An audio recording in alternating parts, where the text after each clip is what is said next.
Til osti nervi.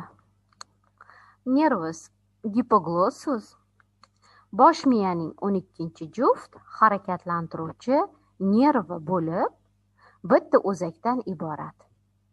Uning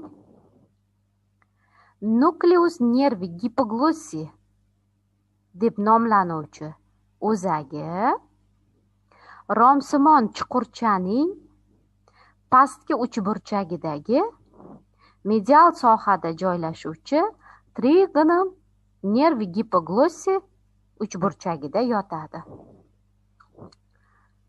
Bu nervning tolalari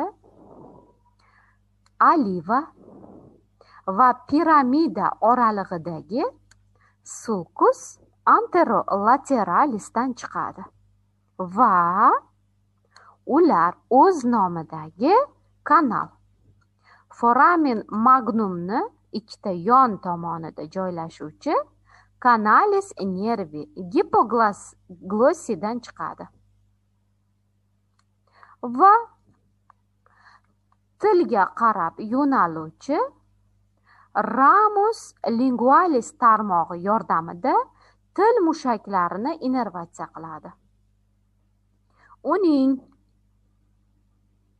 radix superior tarmog'i bo'yin chigalidagi radix inferior tarmog'i bilan qo'shilib, bo'yinning chuqur sirtmog'i ansa cervicalis profundusni hosil qiladi va ansa cervicalis profundus tolalari til osti suyagidan pastda joylashuvchi mushaklarni innervatsiya qiladi.